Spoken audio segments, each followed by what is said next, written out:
പ്രോപ്പറായിട്ട് അലൈൻമെൻറ്റ് ചെയ്യുക. ഓരോ 4000 കിലോമീറ്ററിലും കറക്റ്റ് അലൈൻമെൻറ്റ്. പിന്നെ റോഡ്, പിന്നെ അത് മാത്രമല്ല, പിന്നെ ഇടയ്ക്കിടയ്ക്ക് ഒരു 15 ദിവസത്തിൻ്റെ ഉള്ളിൽ ഒരു നമ്മൾ എയർ ചെക്ക് ആക്കുന്നതും അത് ടയറിനുള്ള ഒരു ബെനിഫിറ്റാണ്. പിന്നെ നമ്മൾ പോകുമ്പോൾ കൂടുതൽ സഡൻ ബ്രേക്ക് ചെയ്യുന്നത്.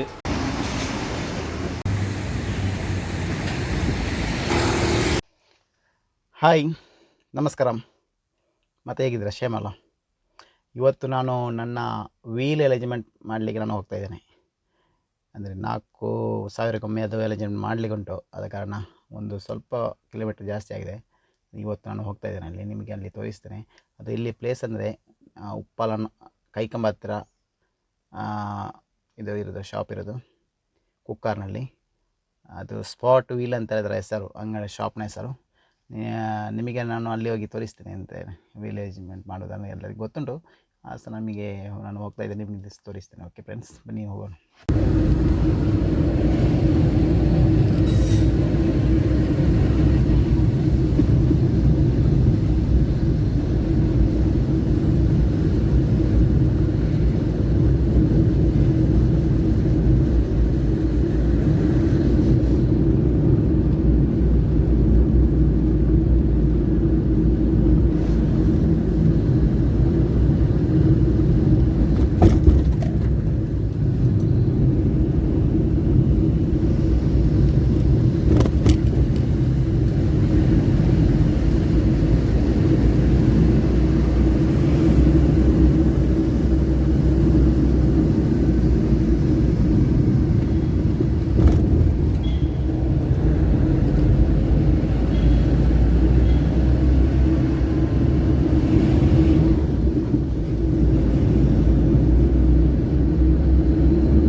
ಇವರ ಹತ್ರ ಹೊಸ ಟೈರ್ಸ್ ಉಂಟು.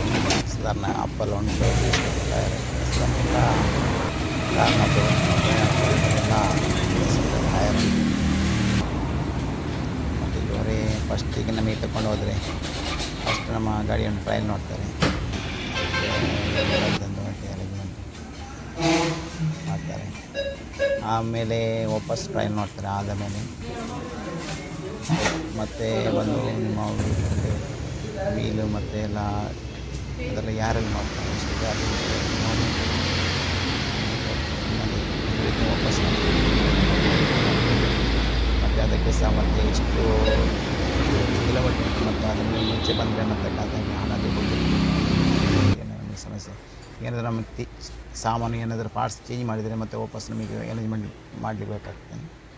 ಅದು ಸಿಗೋರು ಫ್ರೀಯಾಗಿ ಮಾಡಿಕೊಡ್ತಾರೆ. ಮತ್ತು 4000 ಆದ ನಂತರ ಮತ್ತೆ ಅವರಿಗೆ ಹಣ ಕೊಡಬೇಕಾಗ್ತದೆ. ಅಂದರೆ 4000 ಇರುತ್ತೆ. 1000 ಎಷ್ಟು ಅದಕ್ಕೆ ವಾರಂಟಿ ಎಷ್ಟು ಉಂಟು ಅದರ ಮುಂಚೆ ಕರೆಕ್ಟಾಗಿ ನಿಮಗೆ ಗೊತ್ತಿಲ್ಲ.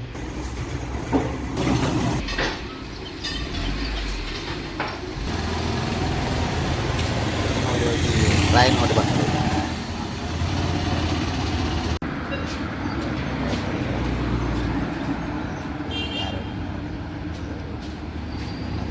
ವಾಪಸ್ ಮಾಡಿದ್ದಾರೆ. ഇവിടെ ഷോപ്പ് എന്ന് പറഞ്ഞെങ്കിൽ നമ്മളെ ഷോപ്പ് വരുന്നത് പിന്നെ കുക്കാറ് ഉപ്പള, പിന്നെ സ്പോട്ടിൻ്റെ ടയർ ഷോപ്പിൻ്റെ പേര് സ്പോട്ട് വീൽസ്.